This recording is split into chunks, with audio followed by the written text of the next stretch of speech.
welcome to the Culture Cast. I'm Chris Stashew, and I'm joined by half of the One Season show, Jess Byard. Hello. So, we were actually talking about this off podcast, but I think we should kind of mention it. We are talking superlatives. We mentioned it on the last podcast. We're doing it on this podcast. The Culture Cast Awards show. The Culture Cast Awards show. Brought to you by Go Fuck Yourself. Brought to you by Go and Fuck Yourself. We're going to be talking about some best, worst, biggest, not worst, but biggest letdown, because we're not here to rag on people. We're not that kind of podcast. We're here to talk about some kind of, some big ups, downs, left, right, favorite sequels, maybe some things that aren't movies, for those of you that are here for that, which, why would you be here? You're just getting to hear about it. So. Exactly. So. Yeah, because we're doing it differently this year, a bit. Yes. We're focusing on things, instead of doing just like, everybody does a best of 2019 and then they just list things that came out in 2019. But if you didn't hear the last episode, we decided that we were going to do things that we saw in 2019, not necessarily things that came out in 2019. So these lists are going to be vastly different for the most part from... Yeah. Well, at least I think mine is, maybe. We're going to be... Our letdowns might be the same. Yeah, that's what I'm saying. Like, I think, maybe a couple things will have 2019, on them. But pretty much everything else on my list is pre-2019, so... Right. I agree 100%. So, without further ado, which is a really shitty way of saying, let's get the fuck on with this, Jess, let us start at the bottom of our collective lists. And let's talk about something that you finally, in all caps, you finally watched in 2019. Yeah, I decided to throw this one on here today when I was finishing this list because, as, I've watched so many movies in the, short time, I guess, that I've, comparatively speaking, that I've been watching movies. Damn, bro, flex. I got you, flex. Give it a little bit of a flex, okay. But it's amazing how much stuff is still, I hadn't seen or haven't seen, Sure. A lot of that's a blind spot as far as, classics and all that go, pre-1970s filmmaking, basically. But yeah, actually, I said that, and then all these things that I listed were after the 60s, but, whatever. I did finally watch a few things. One we'll probably talk about more at length later, so I'll bring that up. Or we've already talked about it at length on another podcast. Very much so. But the two probably big ones that I watched this year that are, on, many, many lists of many fantastic movies. And that would be Lawrence of Arabia and all that jazz.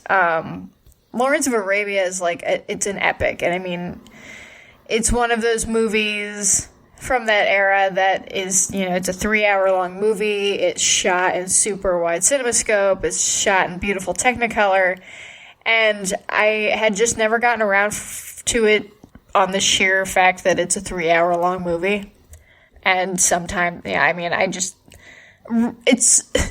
I can sit there and watch 3 hours of a TV show, but for some reason, 3 hours of one movie escapes me many times. But I finally got to watch this, and, it's, Lawrence of Arabia is a technical achievement, for one, filmmaking-wise. It's gorgeous. And everyone, Omar Sharif and, Peter O'Toole. Jeez. I was about to say, did you watch the movie? Yeah. Yeah, totally. Peter Fondos. That's not a real person. Hey, we established in the last podcast that I suck with names. And that's right. McClunky, everyone. McClunky. But, it's a gorgeous movie, and it's a fantastic story, and it's a really inspiring story. And it is an inspiring story about white people saving the natives from themselves. Well, yes. I'm kidding. I'm kidding, but am I kidding? that's I'm just kidding. I'm just kidding. But the crux of the movie, that's like, Lawrence is realizing that through the movie. Right. And realizing what they're doing is awful, and that, he comes around, and he is a very inspiring figure, I think, in history. And he's just very fascinating for a person of that time. So I finally got to check that out. And then the other one I got to check out was All That Jazz, which is 1970-something, early 70s? 79. Oh, late 70s. And that movie just kind of hits me on an entirely different level, and it hits me just, like, right in the, like, creative feels. It is totally a movie for artists and for anybody who, links themselves into that, kind of creative culture of people. And it really hits you in the ways that, oftentimes being a person who creates, content, who does stuff like this, we tend to sometimes be a bit reclusive and selfish with our time and very devoted to what we're trying to do, and that sometimes leaks over into our personal lives. And this movie, All That Jazz, really, really hits on that. Now, I haven't seen the original All That Jazz from the 30s, I want to say, and nor have I seen any stage version of it. But I very much like the 1979 version, even the ridiculous last kind of musical sequence that occurs. But it was really probably one of the... It stands out in the scope of my favorite, movies of the 70s, and that's easily one of my favorite time periods for movies. I'm obviously not going out on a limb saying that, but... It is, and it just has that gritty feel and that just real feeling of movies that we're telling stories about characters. Read that character-driven, not so heavy on, getting from point A to point B, just kind of letting the story go and evolve. And, it was great. And both of those movies, I should mention, I watched with a friend of mine, Maggie, obviously, that I've mentioned on the show before. And I think watching both of those movies with another person is probably pretty beneficial, especially something like Lawrence of Arabia, where it's so long that it's nice to kind of just have another person there to kind of just be going along with you on that experience, and right. You can kind of chat about it and figure it out. Instead of just sitting there by yourself for 3 hours digesting this whole movie, you can kind of piece it out together, and that's also, a great experience. But that's movie watching. That's what we do, and that's why we're here, honestly. But well, and that is why we're here, is to talk about things we didn't get to watch, or exactly. I guess are blind spots. Yeah, that's how I focus on them. Everybody has their favorite path of film, whether it's mine's horror, and obviously everybody has their own sort of little niche path that they carve, and they see as much as they can in that specific area. But then you kind of, realize, hey, I've walled myself off from something else, but as a film fan, I want to expand on that. So what about you, Chris? What did you finally watch? Fright Night. The original. And Mulholland Drive. Very nice. And Mulholland Drive, for that matter. But we just did a podcast on that. So it's kind of like double dipping, but... And you should listen to that podcast. Yeah, you should. But Fright Night. And I hadn't seen it. I'd seen the remake, which is pretty good in its own right. Actually, it's really good in its own right. But I will have to give it a chance again, because I have to admit that when I saw it the first and only time, I was not that, knocked over by it. But I feel like I might be more appreciative of it now, farther removed of it. But I love Fright Night, and at some point this year, I'm probably going to get you to watch Fright Night 2, because Fright Night 2 is fan-fucking-tastic. It has Brian Thompson in it. It does, and it's, Julie, what's her name? Nope. I don't know. From Mouth of Madness. Oh, yeah. The main female character from In the Mouth of Madness. Yes. And she is like lead vampire in that, and it's just a really fun, good sequel to something like Fright Night, where it's Friday Night's just such a product of its time, but it works so well, and Chris Sarandon as Jerry Dandridge is just perfect. Oh, yeah, he's great. I mean, that movie is a lot of fun.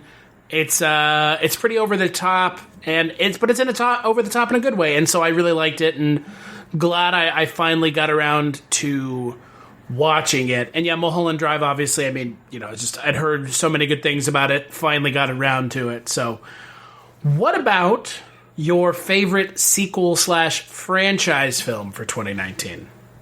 Mine is a pretty stock answer, but I think yours is going to be very different. Well, mine is probably, if we had been doing this podcast several years ago, it might have been more relevant. But this year, because Disney Plus came out and has all of the Avengers or Marvel Cinematic Universe movies, my husband and I decided we were going to check those out because both of us are really not huge superhero movie fans.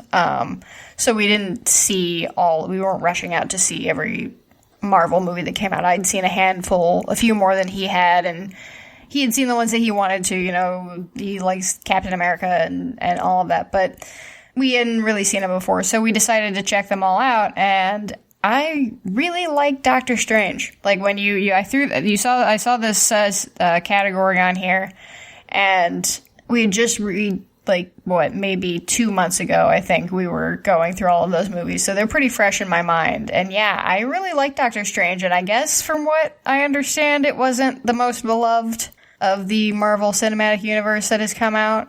Or it just doesn't have as much traction. It's not. I mean, it was kind of like Ant-Man. But Ant-Man is my favorite Marvel characters, so I'm right there with you. I still haven't watched that one. I have to watch that one. But I like Stephen Strange. I love Benedict Cumberbatch, and I think, sure, Stephen Strange is very much just Dr. Iron Man, but I don't know. I like him better. Like like his smarminess better than Iron Man, than Tony Stark's smarminess, I guess. I don't know. Well, and the other thing about Doctor Strange is that the next... See, here's the thing. I don't know if I agree with the whole him being Iron Man thing, because the tones of those movies are so vastly different. I would agree, because the thing is like... There's like more fun to Doctor Strange. There's like a more of like a mystical, cosmic nature that the MCU is now going towards. And like admittedly so, which I am excited to see them kind of stepping away from. I would be more interested in that. Yeah, because like... Than the standard just like...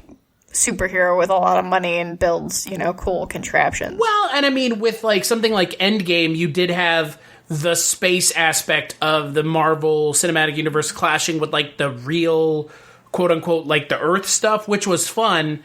And now I'm excited to see the space and Earth stuff clash with the cosmic stuff, which is what Doctor Strange and Scarlet Witch bring to the MCU.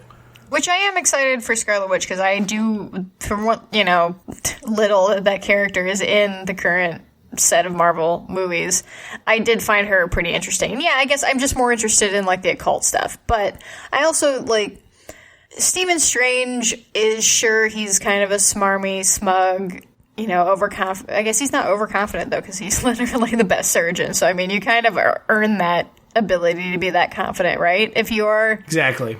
The surgeon in the world.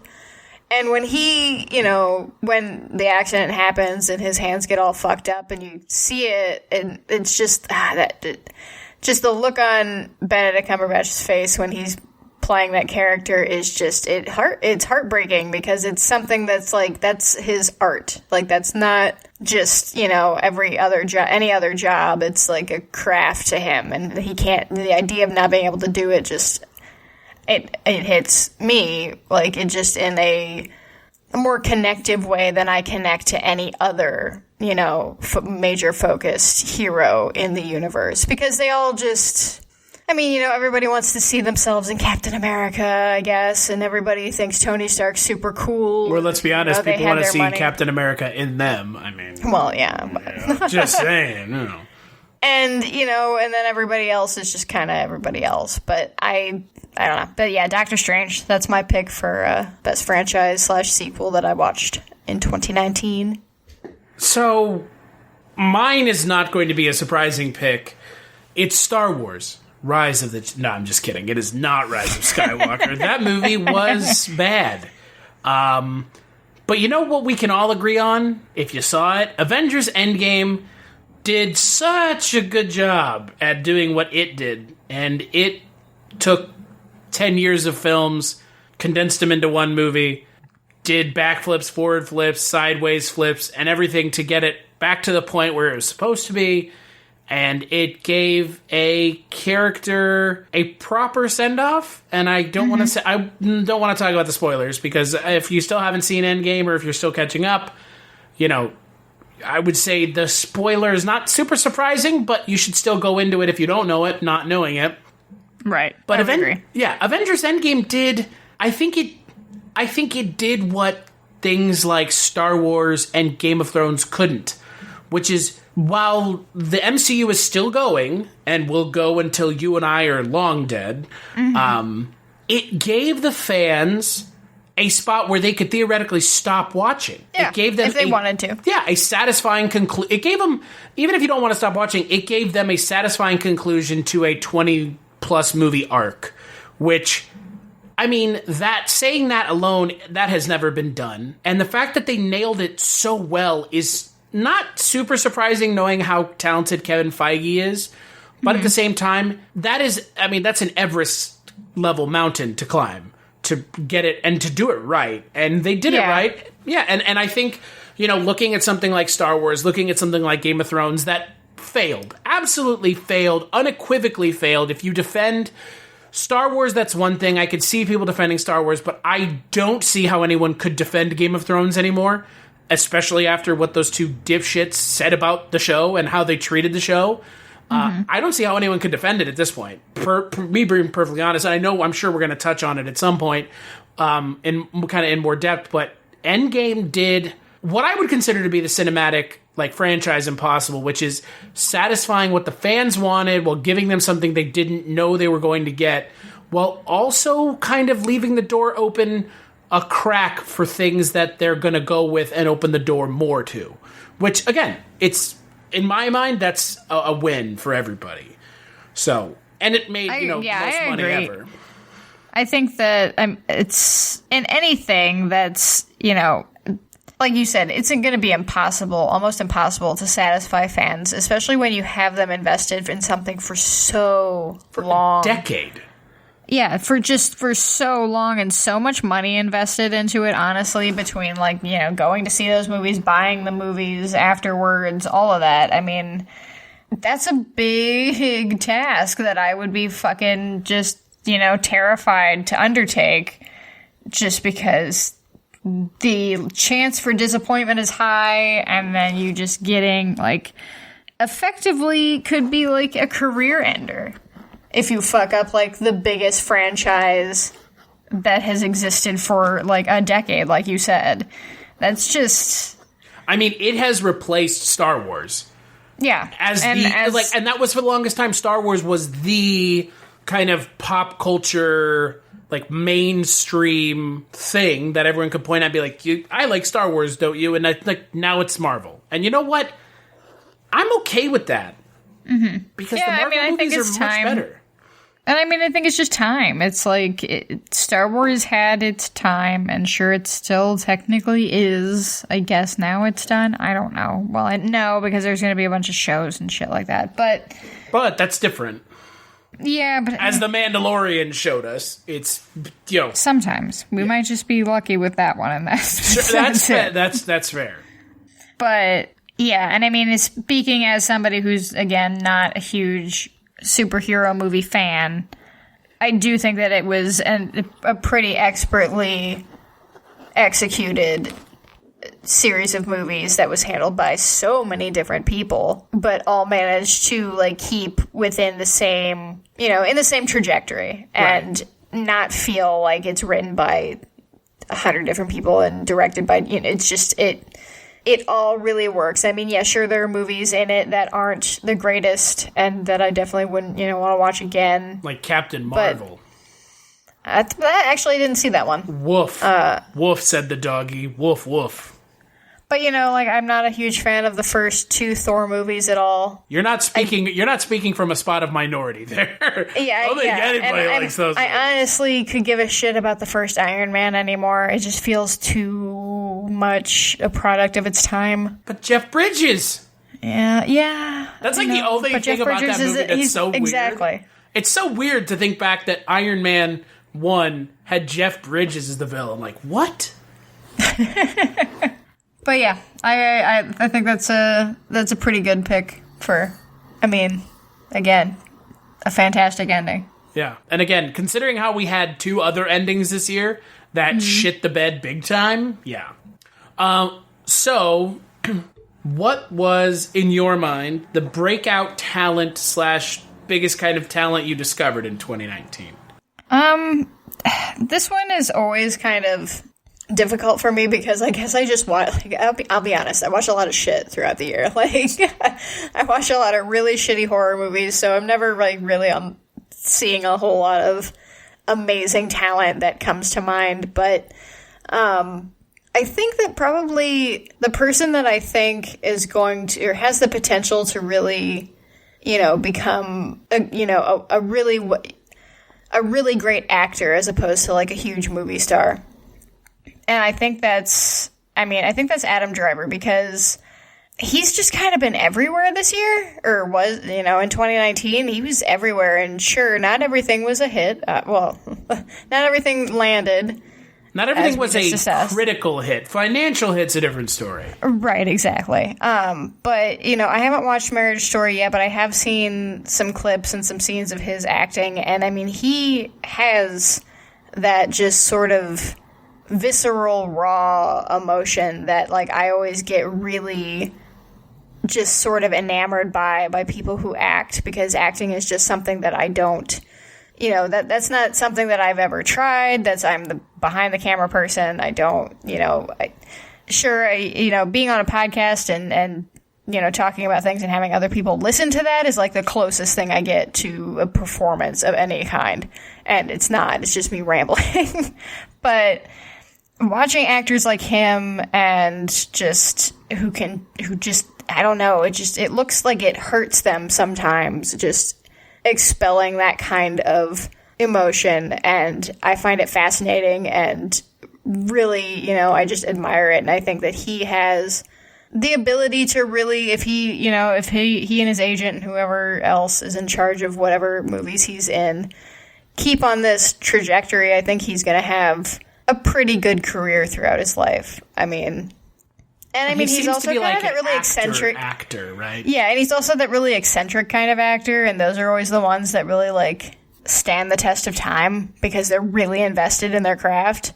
And he doesn't want to see himself act. Right. Other than the which is complete opposite of, the vain movie star of just, attention. It's just a different type of acting, I think. But yeah, I saw Dead Don't Die, which was, a fine movie, but he's hilarious in it. What was it? The Black Klansman. That's right. Yeah, but that was yes. Yeah, that was from 2 years ago, right? Or did it come out this year? No, I think it was 2 years ago. Okay. Yeah. But he's fantastic in that. He's funny. I don't know. He really hits that. He has a great range, and I just kind of, he has that anxiety and doesn't want to watch himself act, and that there's just something about that it's interesting. It's something that's like, that it's a true calling for him, that there's something driving him to do it, that's pushing him to do it, because he doesn't want to watch himself do it. So it's not something that he like needs in that aspect. It's just something that he has to do. And I think that is what really makes, a really good actor. But who knows? Maybe next year I'll be like eating my shoe because he did like, a whole bunch of shitty comedies that get released in like March. Dr. Dolittle. Right. Speaking of Robert Downey Jr., I like Adam Driver a lot. Admittedly, though, I have pretty much only seen him in Star Wars. Where, to be fair, he's kind of the best part of those movies anyways. I like his... Definitely not Daisy Ridley, because she, in the last she's very bland. Well, in the last movie, she also seems to have not given a fuck. Well, yeah, she was probably like, well, this story is not what I wanted it to be, so I'm just going to phone it in to make my money. As an actor, like, it's not about the story you want to tell. Like... Right. I get that whole idea, but, like, at the same time, like, With something like fucking Star Wars, do you really think you're going to get a lot of say in what your character does? Like, come on. No, yeah, exactly. Yeah, and it's like something with Daniel Craig where he's like, oh, I'd rather cut my wrist with glass than do James Bond again. It's like, yeah, dude, it's really awful to be the main lead in a franchise that is world known across the world, and you're just like, oh, God, they're going to pay me to stay in shape and 20 Right. and millions. It's like, dude, come on. Like, give a shit. If people are spending their hard-earned money to watch you, you should be giving a shit enough to fucking put on a performance that's worthwhile, not just going through the motions. And that's what it felt like in Rise of Skywalker. Yeah, I would agree. But Adam Driver's great in all three of those Star Wars movies. He's the best part, period. Because it ain't the returning actors, that's for sure. Speaking of phoning it in, as for my breakout talent, it would have to be Maya Hawke in Stranger Things. Okay. Yeah, I that's a good pick. She's awesome. I mean, how often do you introduce a character that essentially overshadows all the other characters in the show? That's only been in the show for one season now. For one season, yeah. I do hope that she continues to be a major player in the show because, yeah, she does propel it in a different, much more interesting direction. Much more mature way. Yes, exactly. I mean, everyone on that show is great, and Stranger Things is always super fun to watch. But we know what the kids are going to be like. They're the same every season. Like, you know, I mean, aside from Finn Wolfhard's character, Mike, who just for some reason is becoming like a dick. He's kind of becoming the one character I don't care about. Right, he's just kind of like, I don't know. I don't know why I guess moody teenager, but it seems like a really weird, hard shift as opposed to just moody teenager thing. But whatever. Maya Hawke is just playing off, what's his name, who plays Steve. Their chemistry is fantastic. I mean, them in those outfits and bantering back and forth. And yeah, it just added a new, much more fun, mature route that I hope that they keep going with and they don't just brush off next season. And if it had been the year that season 2 of Stranger Things aired, I probably would have said Joe Keery, who plays Steve Harrington. But, I mean, she's great. Maya Hawke. And look, I mean, are we surprised she's good? Look at who her parents are. Right, exactly. Uma Thurman and Ethan Hawke. Yeah. Well, I like Uma Thurman, but I love Ethan Hawke. So, you know, the Hollywood dynasties are always very interesting to me. Like, just the lineage of the Hollywood families where it's like, we are actors and we have actor children. Must be nice. Nobody goes off to do anything else, really. I mean, why would you? Well, it depends. I mean, I guess it depends, right? I mean, unless you're not good at it. Yeah, that's true. That's very true. So for you, moving on, what was your, and we're going to pivot here a little bit, music discovery of the year, which is something we've never talked about on the Culture Cast ever before, is music, but Jess and I actually listen to music. We do. Shocking. We don't just drive to work in silence like crazy people.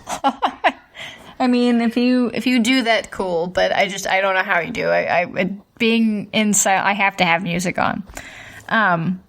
Which means I'm always kind of looking for new music because I have a tendency to get just like on loops where I listen to like the same few songs or artists over and over and over until I get super sick of them and I need to find something else. And usually like I use Spotify or something like that to sort of recommend me music based on what I listen to. But this past year I started doing a regular game night with a couple friends. And one of my friends, he is, I don't know, he's just like an encyclopedia for music. He's constantly just finding new bands, you know, either, you know, that are current or older or whatever, but it's just every week is a new playlist. He makes constantly, you know, just, he does his own sort of scoring for the games that we play. So that's really awesome. So I'm always hearing new music from him, and he and I have pretty similar music tastes, so he introduced me to this band called The White Lies, which is a pretty current band. They started in 2007, and their latest album just came out last year in 2019. They're an UK band, and they're pretty much like a post-punk new wave band, and so basically think a poppier Joy Division, which I guess would be New Order, and, you know, with the same kind of crooning style vocals as, you know, Joy Division or the Smiths or whatever. And I've been hooked on them for pretty much the last 2-3 months. It's pretty much I get in the car, I try to listen to a few other things, and I'm like, no, fuck this, I want to listen to the White Lies. I don't know. They hit me, you know, hard just in a lot of ways, just in, you know, personal life, whatever, existential, you know, mopey, blah, blah, blah. Why? The reason we listen to music like this. But they don't do it, you know, I have a few friends who don't enjoy listening to music that's, you know, makes them, you know, sad or sounds sad. But if I were to recommend them the White Lies, I think they would be able to get around the kind of more sad lyrics because it's sort of juxtaposed with this, you know, not every song, but there are quite a few songs that have a pretty, you know, fast-paced, a little upbeat sounding melody to them that kind of counteracts the sort of, you know, melancholy lyrics. I would have to say their album To Lose My Life, which came out in 2009, is probably my favorite. And if you've seen A Girl Walks Home Alone at Night, which is the Iranian vampire movie that came out a few years ago, the scene where she and the other lead character are in her bedroom listening to music and kind of just, you know, he's took ecstasy or whatever it was and is starting to kind of feel really high. The song that's playing in the background while they're having that sort of moment standing with each other is called Death, and it's by the White Lies. So if you remember that scene, you like that song, that's the band that I'm talking about. And yeah, I love them. I highly recommend anybody check them out. They have a good sort of, you know, balanced sound. They're not too one way in a genre, but they're just great. I have not listened to them, but I have seen A Girl Walks Home Alone at Night. I love that movie. I remember when I watched it, it's not that I didn't like it, I felt bored, but, I mean, that was like 2 years ago, so. I mean, that's fair. It's definitely a slow, meandering movie that doesn't really do a whole lot, but I love the way it's shot, I love the way it sounds, I like that, you know, it's this other culture that we never really get to see at all in the film world. And it has aside from that song, the rest of the soundtrack's pretty fun and the type of music that I enjoy. As for myself, mine is actually an artist that came out this year with his first album, Orville Peck, the gay gothic cowboy. I have Canada. listened to a couple songs by him, and that's a pretty solid pick. I do enjoy that music. Yeah. I think, was I the one who showed you him first? I think I might have. I had heard one song before that, but I forgot that was the same person, and then I realized because you showed me a different song. Yeah, he's amazing. He's doing the whole, like, masked cowboy thing, so it's like, I don't know who he is, but I mean, by his tattoos, he's a drummer from a Canadian pop punk band or a punk band. Super awesome. His album Pony is awesome. If you haven't heard it, if you got Spotify or something, it doesn't cost you, or just go on YouTube. I mean, in this day and age, you don't even have to pay for music. I'm not advocating you don't pay for it, but you don't have to pay for music if you just want to listen to it the first time. But his first album is pretty solid. There's some really good songs off of it. It's kind of like Marty Robbins, if Marty Robbins was dark. And, like, I don't want to say and gay, but, like, his songs, like, they're very clearly written by a gay man. Mm-hmm. And I actually appreciate that because I don't think that's when you think of country music, that's not what you think of. No. And there's a softness to the songs with the lyrics that I appreciate that is just not there with what I would perceive to be a lot of, like, not macho, but masculine songs, you know.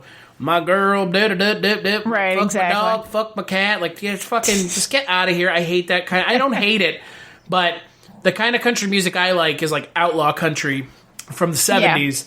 It's like George Jones, Chris Christopherson, Waylon Jennings, and that's kind of in the same vein. And like non-mainstream country seems to be kind of making a comeback. So I'm excited to see where it goes. I'm excited to see and hear his next album. I hope he comes somewhere near Lincoln, Nebraska. I fucking doubt it.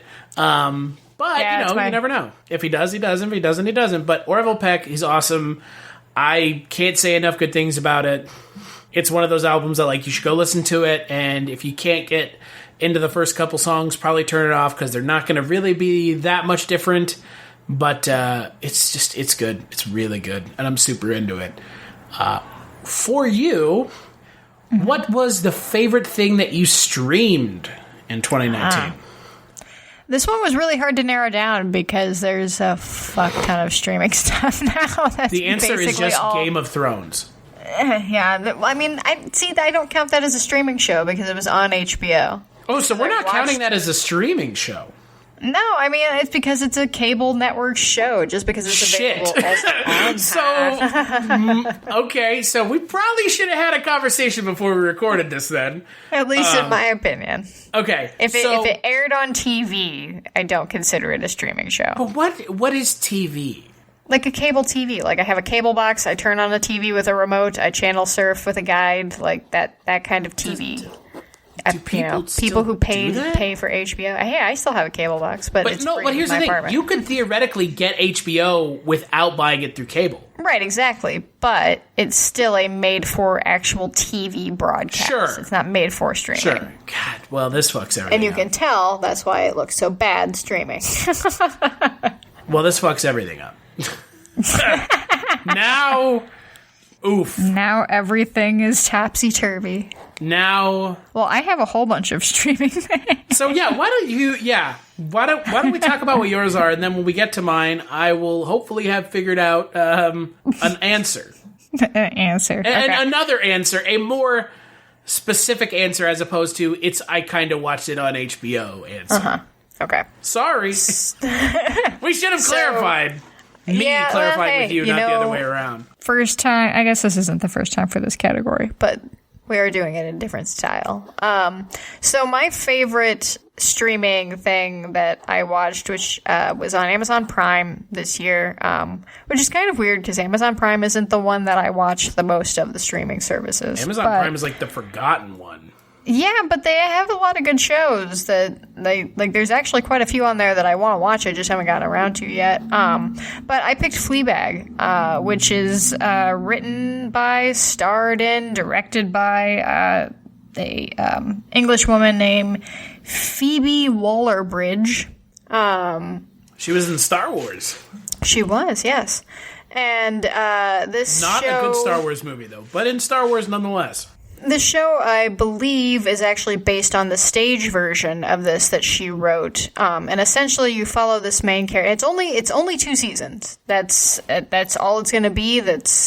One season came out, I think maybe a little over a year before the second season came out, and then the second one was out, and that was it. And that was the intention. There was no canceling. There was no, it was just that's what she did because you're following this main character who never really gets a name. It's just kind of, if you watch anything with subtitles, like I do, it comes up when she's talking that just called Fleabag. That's just her, that's how the character is referred to. And she is, talk about she could have been the follow-up for breakout talent, and definitely, in my opinion, because she obviously can do it all, writing, directing, starring in, she's just amazing, and that character is so complex, and she's not, always a fantastic person, even by a long shot, and she has to deal with so much it's very real. It's just a very visceral, real sort of feeling, character-driven drama that is not really telling, a specific story. There's no, we have to do this to get this, and then this will happen. There's none of that. It's just her through her life dealing with the aftermath of her best friend who was killed before the show starts, run over by a bus, which is unfortunate, and she is inadvertently responsible for that. And it's her dealing with this grief and guilt, but she's also just this snarky, smarmy, hilarious asshole to people who so deserve it. And yeah, she's just, I don't know, she's definitely someone that I would throw up in my, like, to, you know, admire, like, artists and people who work in an industry that I very much enjoy and want to be involved in. She's definitely up there and somebody who would be inspiring for that, because she does everything. And yeah, I mean, if you haven't watched this show, again, it's only 2 seasons, and there's not very many episodes per season, and they're all very short, so you could kill it in a day easily. But yeah, I highly recommend it because she's very talented, and the show is hilarious and sad and heartbreaking in all the right ways. Yeah. And I guess I can go on with more if you don't. Well, so here's the thing. Honestly, I'm just going to stick with mine because, I mean, I don't have anywhere else for this to go, to be perfectly honest, and I didn't watch it on the channel. So, and honest to God, it may actually need to be even farther up on my list, but the favorite thing that I streamed was Chernobyl. Oh, okay. Oh, I see what you mean. Okay. Yeah. It's amazing. Chernobyl was fucking fantastic. If it were a streaming show, I would put it on my list. Listen here, you. It is one of those shows that I genuinely, like, felt tense and anxious through watching, which is hard for me. Yeah. Because as someone who, like you mentioned before, my kind of thing is horror, your thing is horror, it takes a lot to make me feel anxious and suspenseful, but fuck, it is just everything about the show is just a kick in the teeth. It's infuriating. It's so infuriating to watch them just blatantly deny what's fucking happening, like, right outside their window. And the fact that it's, you know, it's a real thing, obviously, and that's what makes it so much more tense and scary. Because it's something that could very much happen now. Well, and also, for those of you that don't know, my father's side of my family is from Ukraine, and so also has kind of a little bit of the, the Russians treating the Ukrainians continually, and now in 2019, 2020, continue to treat them like garbage. And Chernobyl, the show, the real existence of when it happened, obviously, everyone goes, Chernobyl, Russia. Well, no, Chernobyl's in Ukraine. And the Ukrainians were a lot of the ones that died. So, not great for a number of reasons. But Stellan Skarsgård and Jared Harris are fantastic. I love Jared Harris. I wish he were in more things. I mean, well, he is if you watch stuff on the BBC. Well, that's true. That's very true. But I loved his character in Mad Men, and he just meets such a sad ending, but... He meets a sad ending in Chernobyl, too. He does, yeah. Like, he just plays such a great, tragic character. And I love Stellan Skarsgård and everything. Like, oh, yeah, he's fantastic, always. I think the Golden Globes are fucking stupid for a number of reasons, but he won a Golden Globe for Chernobyl, so they got something right. Chernobyl, to me, is like what... oh, God. It's like what True Detective was for its first season. It's almost a perfect season of television. I would agree with that. I would 100% agree with that. True Detective went and ruined it because True Detective decided we needed to see more stories, which we didn't. So that's good.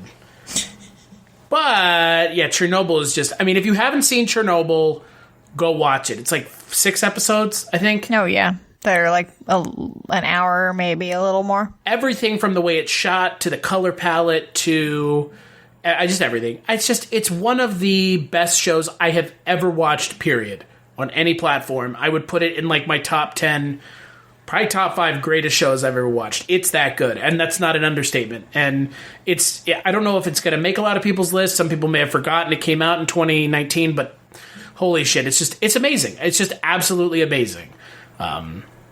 So I will just throw out my just runners up here real quick. I really dug Russian Doll. I love I don't know, it's the concept of Groundhog Day as a movie is just fine, and this sort of follows that same, repeating the whole thing over again motif, but it does it in such an interesting way and for an interesting reason that I don't. I mean, I can't really talk about it much, and that's honestly why I didn't put it up there, because talking about it would spoil it. So it's on Netflix. It's hilarious and also very heartwarming, and just all the talent in it is fantastic. And plus, it's really cool to look at. Like, it's just really well shot, and the color palette is fantastic. Mindhunter, second season came out. That was great. I mean, that would probably be my answer if you're asking me to give you something that's like a serious, serious quote unquote streaming. It's Mindhunter. I mean, it's amazing. I mean, the performances are so good, and the people that they get to play, the killers, are just so creepily real. I mean, it's great. If you haven't checked it out yet, please. And we live in an age where everybody fucking loves true crime. Definitely give that a look. It is pretty much Zodiac, the TV show. Yeah, also on Netflix. Yeah, also on Netflix. And then the last three I have, Glow, also on Netflix, which second season came out. Again, also really just love the characters. Some of the story has gotten a little kind of slapdash, but the characters are still enough to keep it going, and all the performances are fantastic. Marvelous Miss Maisel, which is another Amazon Prime show, had 3 seasons now, I think. I just recently started watching it and watched the newest season that came out, and it's hysterical.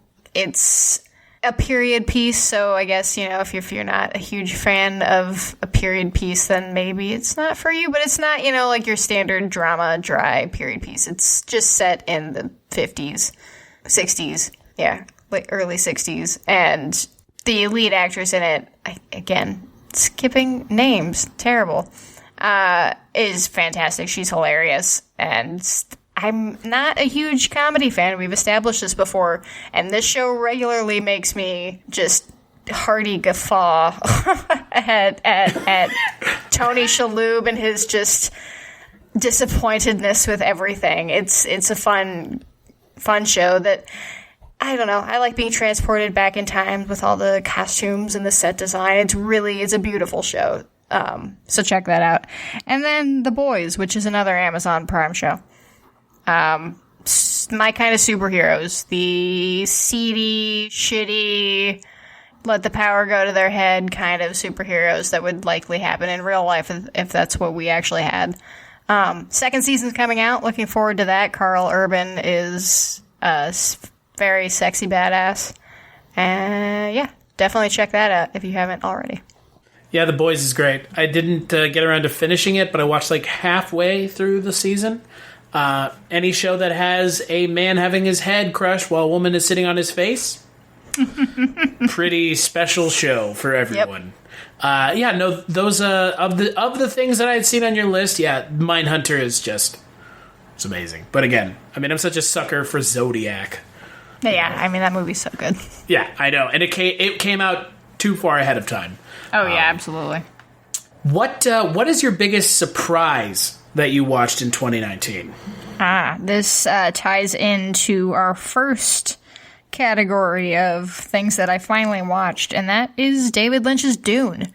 Finally got around to seeing that, and if you want all my thoughts on it, you can go listen to that podcast. But I was going into this expecting to kind of not really care for it because of its reputation. It's known as a bad movie, it was a huge flop. David Lynch hates it pretty much for the most part. It almost could have ruined his career entirely. But I think, age is the true, tell of anything. And I, going into this movie knowing, the general vague idea of the story and knowing, let the spice flow and having seen Sting in his costume before and stuff like that. So I wasn't, I knew kind of what to expect, and it's David Lynch, so there's that. But it was, I don't know, it's just much more interesting than I think anybody wants to give it credit for. I think everybody just wants to look at how just sort of convoluted the story is, and I guess, at the time, David Lynch was still pretty new, in the world of mainstream audiences, and it just didn't hit with them well. And I mean, it is dense material, obviously. I didn't read the book, but it's a very dense material. It's a lot of shit to put in there, and you're not going to get it all right. But I think that it is a much more engaging and entertaining watch than I was expecting. And I think that if you have been putting it off because, like me, you've just been like, it is really long. That is true. And sure, you've heard that it's a bad movie, and sure, it's not technically a great movie. It does get confusing in points and kind of drag and whatever, but there's something very, I don't know, it's the kind of sci-fi that sort of feeds off the early sci-fi movies of things like A Boy and His Dog and, you know, Logan's Run, which maybe aren't the most exciting of science fiction movies that people want to remember, but they are that sort of more based in the Twilight Zone area of science fiction that I like, because it's just this sort of uncanny valley, weird look into the future, and I like that. I just like that air. I like that, you know, niche of film. I like that aesthetic and universe building. So yeah, I was pleasantly surprised by Dune. Yeah, Dune is great. I mean, again, like you said, if you want to hear our thoughts, go listen to that podcast. But Doonies. For me, my biggest surprise of 2019 would be True Romance, primarily because of how much I fucking hate Quentin Tarantino. Right. Because I do fucking hate Quentin him as a director. I hate him as a director. I hate him as a person because of the way he acts towards people.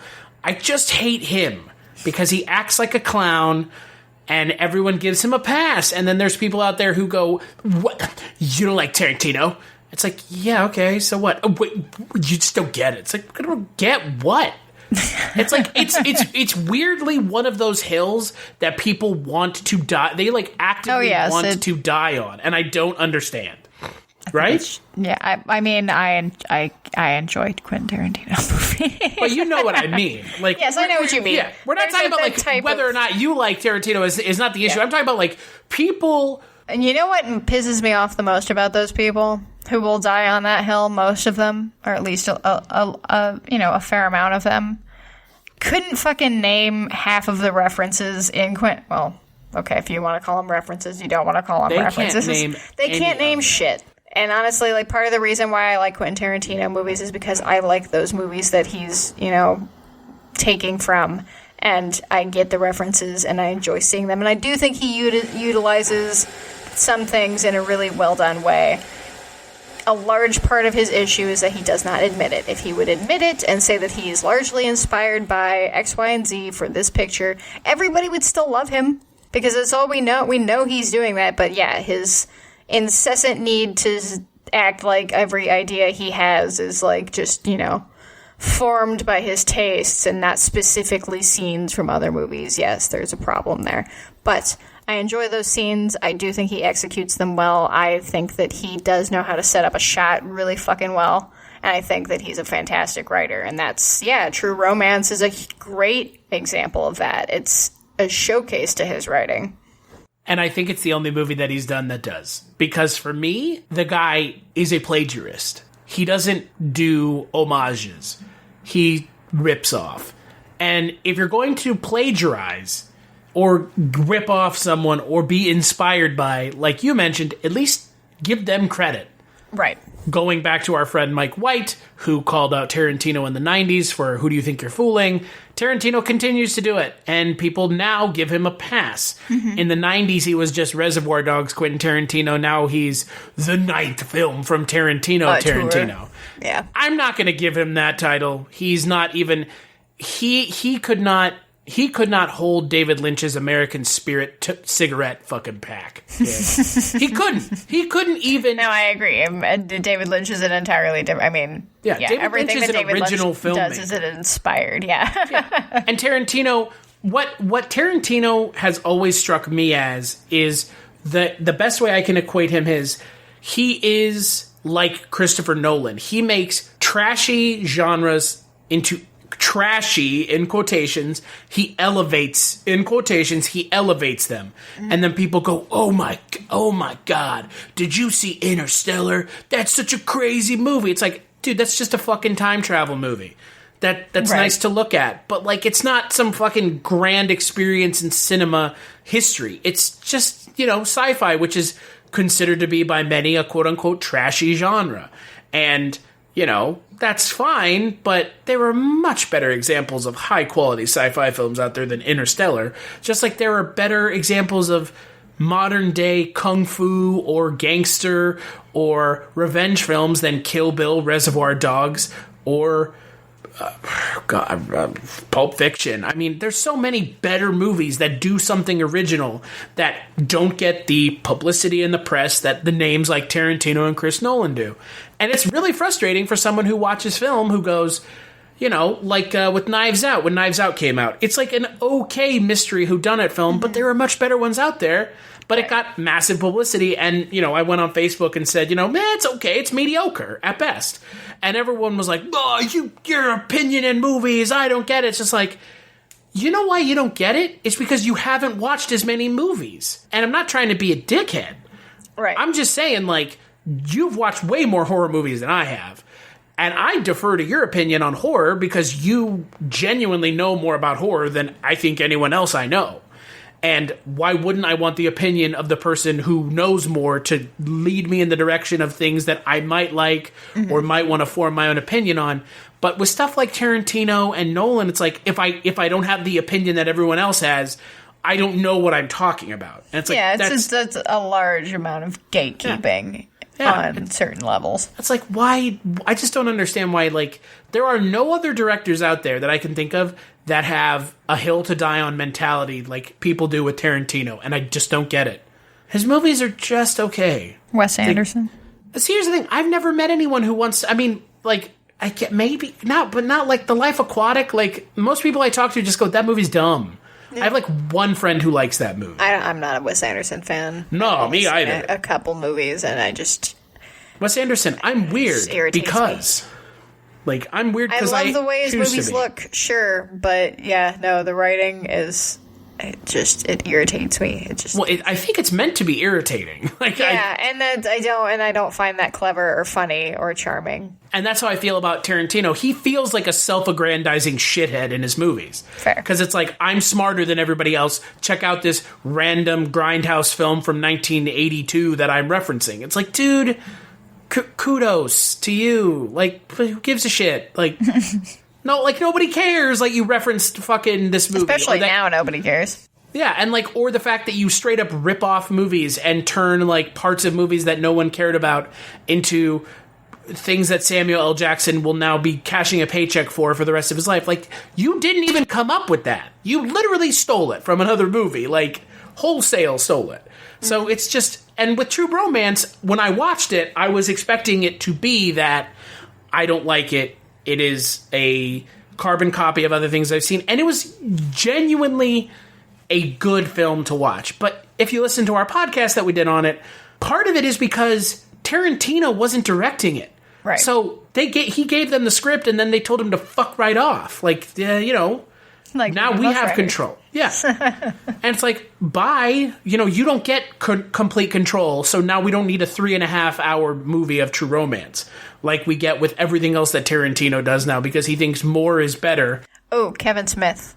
That's another director people are willing to die on. That's fair. But here's the thing about Kevin Smith. Does anyone take Kevin Smith's movies seriously? God, I hope not. I mean, I like Kevin Smith's movies, but I also like some of Kevin Smith's movies, but I think he's also a director that benefits from self-aggrandizing as well. Some restraint and limits as to what you can do. Yeah, I mean, look, Kevin Smith is one of those directors where he also is to use a wrestling term, he's a mark for himself. He loves to hear himself talk, and he loves to give you his opinion on everything. And it's like, dude, sometimes we just don't care. Yeah, exactly. But the thing with Kevin Smith is I kind of like Mallrats and Jay and Silent Bob Strike Back and Dogma and Clerks were those were some of the first like R-rated movies I ever saw. Mm-hmm. So like that kind of like formed an opinion of him that like I can't divorce those movies. And I like all of those movies too. But like stuff like his newer stuff, no. His newer stuff and his podcast and just everything. He's just, nah, I'm good. Well, he's a brand now. Yes. And that's like Tarantino. He's a brand now. Like, that's fine. You're allowed to be. But don't be surprised when people are like, I'm okay. Right. But True Romance, I mean, I genuinely liked it. I found it to be a charming film. I liked everyone who was involved in it. The Sicilian scene is truly a fantastic scene in film history, and I'm glad that it exists. But I was surprised because, again, I have to be dragged to go see Tarantino movies because I know I need to watch them to talk about them. And Once Upon a Time in Hollywood fits square into the category of, dude, get to the point. But we're not talking about that, so let's talk about something that you were let down by, because I had no intention of being let down by Once Upon a Time in Hollywood, because I didn't care anyways. Uh-huh.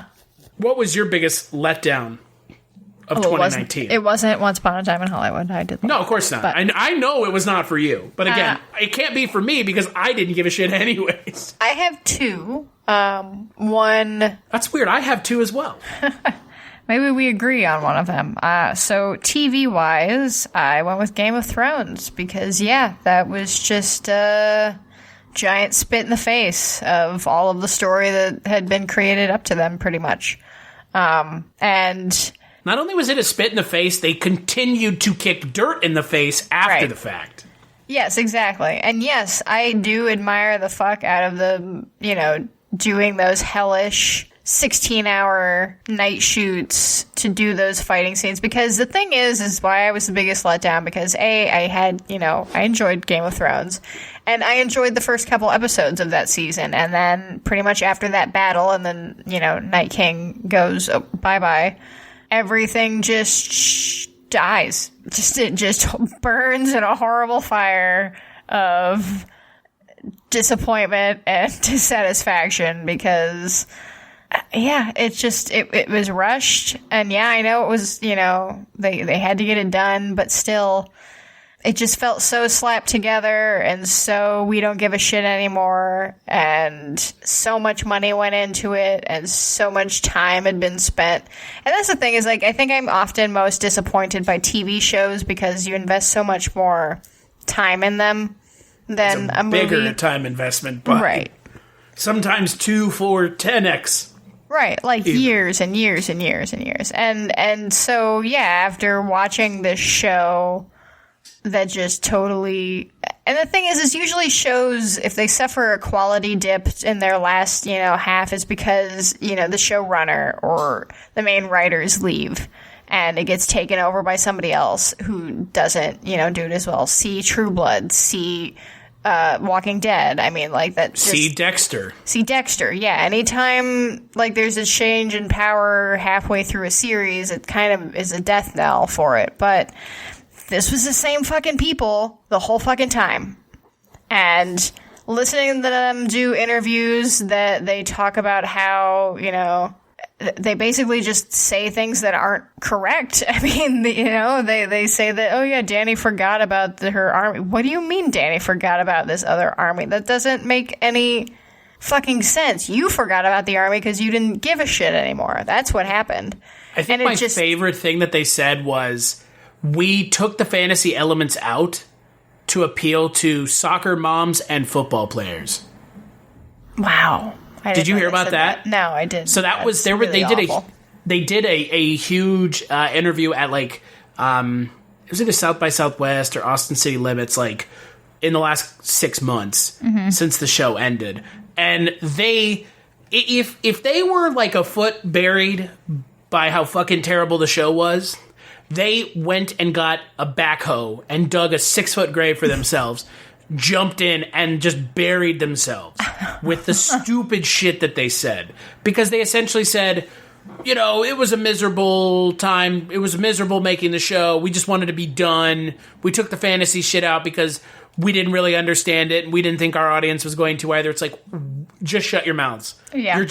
You are just if you tank something that hard and people have that bad of a reaction to it, just politely agree to disagree and don't talk about it anymore, because especially if you have that kind of attitude about it. It's one thing if something fails that somebody put a lot of effort, that they really tried and it just didn't work.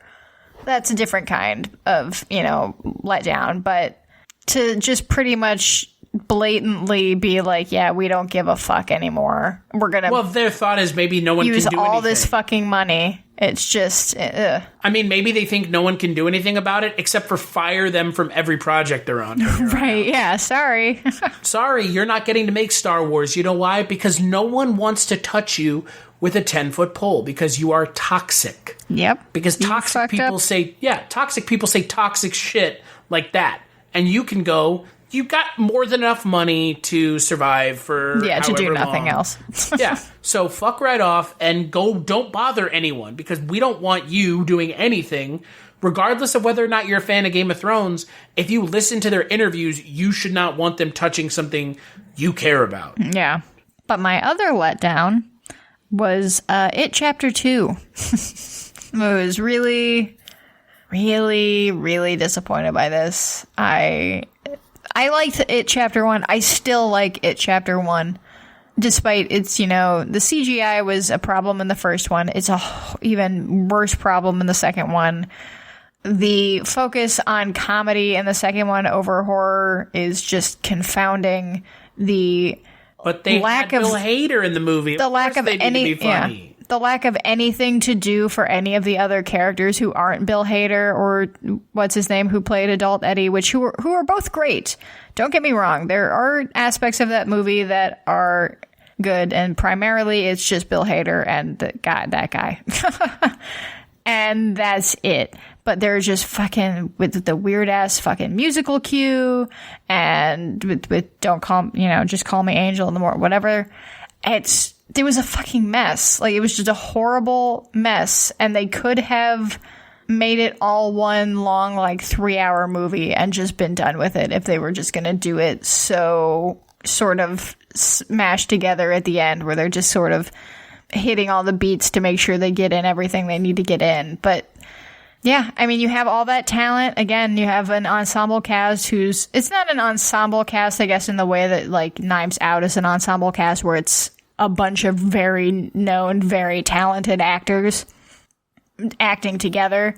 But I mean, this, for the talent that they had for this movie, was all very good. I mean, they are all very good, but they have, most of the characters have nothing to do for most of the time, and they all are just playing the kid versions of themselves, but now as adults. It didn't feel like anybody evolved. And I know we talked about all this in the podcast, but it hasn't aged well in the last couple months since it's been out.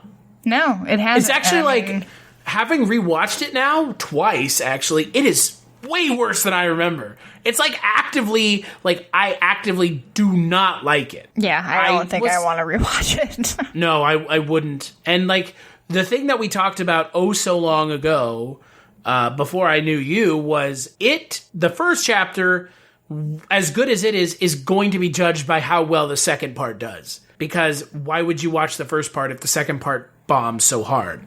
And the second part bombed, and I have no interest in rewatching the first one because I'll just go rewatch Stranger Things because it's the same shit. It's almost even the same cast. Yeah, that's fair. And I mean, like I said, I rewatched the first part right before we went to see the second part, and I still liked it then. I haven't watched it since the second part, but I don't know, maybe I'll just retain the memory of me liking it, but I still think that there was some good stuff in there, and I think that all the kids are good, and I like the Stephen King universe, but yeah, no, I can't. But why is it so mean? Right. See, even somehow that's not that bad. Right.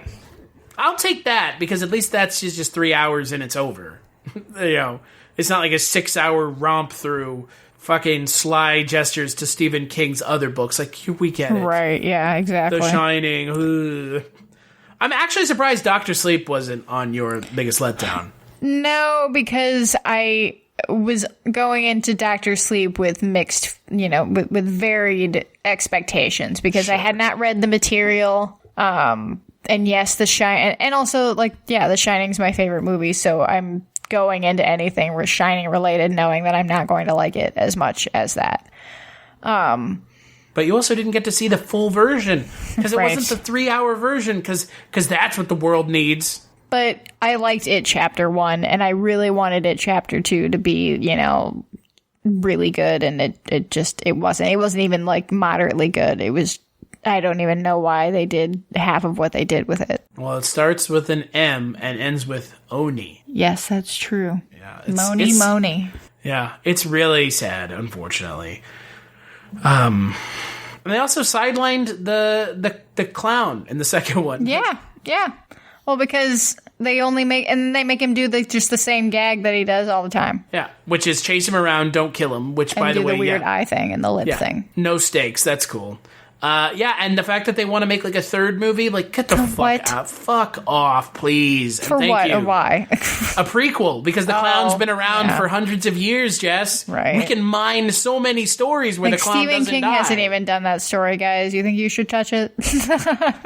Well, you know what? Those idiots probably think they can. Oh, I'm sure they do. And Stephen King says, sure, because I can cash all those checks all the live long day. Yeah, that's right. Stephen King. Slap my name in the credits, whatever. Yeah, he doesn't even have to work, and yet he continues to. So there's something to be said for that. Yeah. As for me, my biggest letdown, the first one is a horror movie, and it is Us, which people may even forgot came out in 2019. But it came out for pretty me, early in 2019, didn't it? March? Well, let's put it this way. There were definitely 3 of us on that podcast, and you were the guest. Yeah, that's true. So pretty early in 2019. I loved Get Out. Like, love it. I've seen it, so many times now, and it holds up every time I watch it. Jordan Peele is a truly gifted storyteller, a writer and director, but Us just crumbles under the weight of its own mythology.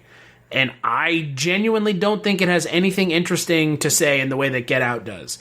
And it's trying to play on those same themes and tones, and it's so narratively jumbled and tonally inconsistent, and it's a disappointment because Lupita Nyong'o is a fantastic actress. Winston Duke is a fantastic actor. And Jordan Peele's a great director. I mean, well, let's walk this back. Jordan Peele made one good movie. yes, Us is not a good movie, in my opinion. I know a lot of people liked it. I did. I know. And I didn't like it as much as Get Out. I will agree. And I don't know if you could like it more than Get Out. No, or even as much. I agree with your arguments of it being sort of the story is kind of convoluted, and I think that he was just trying to do a little too much. He was trying to throw in a bit too much symbolism or a bit too much imagery and a bit just kind of crossing themes and messages that he wanted to throw in. And I think that it just doesn't feel it's not as connected, it's not as streamlined, it's not as fresh. No, it's not. Like, Get Out is a good, concise story. We know, like, it's a concise story with fantastic performances, and it really takes that Twilight Zone feel. We shouldn't even touch. Yeah, because you know what? Nope, that's a whole podcast. We did that podcast. Yes. Jordan Peele, you're getting off easy by us just talking about Us. Because and I like Us, and if Jordan Peele had more to do with Twilight Zone, the show, I think that it would have been better, but he didn't, so whatever. That was a bait and switch. If I've ever seen one, that was a bait and switch. It really was. But no, I agree. I can definitely see not enjoying Us as much as Get Out. That makes sense. I don't know. I liked Us. I think, again, like there's something, it's very visually striking. That's obviously a big thing for me. I love what Jordan Peele... I don't know who his composer is or if he even uses the same composer. He did. For both. Okay. He did. That relationship, that composer-director relationship, I think, is probably just, like... It's one of the strongest that aside from, like David Lynch and Angelo Badalamenti and... Sergio Leone and, Morricone, and I think that is definitely a relationship that I hope if Jordan Peele does continue to make films, which I think he will. I hope they continue that relationship because I think that a lot of just his interesting melding of, hip hop and rap with the sort of variety of instruments you get from a traditional film score, it all just really molds in a way that I think really adds to the atmosphere and overall just feeling and momentum of his stories. And I liked all the characters. I thought that and this is the one case that you and I differ in a weird way, is that I actually think that the humor lands in this movie. I think that I did enjoy it. I think that... I don't dislike the humor. I mean, the humor is okay. I will actually, you know what, I will tell you the exact problem I have. Like, the thing I can pinpoint, stick a pin right in it. In Get Out, they don't butcher, or they don't bludgeon you over the head with the narrative clues and the exposition. And in Us, it feels like they take out a stick and just beat you over the head with it. And it's like, I don't need it. That's what made Get Out good, was the fact that every time you watch it, you get something else. You get something different. You see something you didn't see before. And in Us, I've watched it 4 times now, and every time I walk away from it, I go, why did I watch this instead of just watching Get Out again?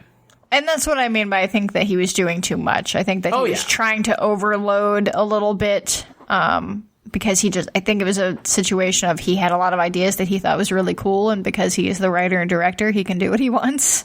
And he has first look now from Universal. So. Exactly. So throw in everything you want. But I don't know. I'm still, I think he's still early in his career. It's a sophomore film, and it's a sophomore slump for a reason. Yeah, exactly. Sophomore films are kind of notoriously known for that. So, because I think it is the one that you tend to try. Okay, you go in moderate on the first one because you're not trying to do too much and be too ambitious. And then the second one, especially if your first movie went really well, which Get Out obviously did, you get nominated for an Oscar. Yeah, your first fucking movie gets nominated for an Oscar. You're probably going to get Best a chip. Original Screenplay. Yeah, you're going to get a chip on your shoulder and then maybe bite off more than you can chew on your second film.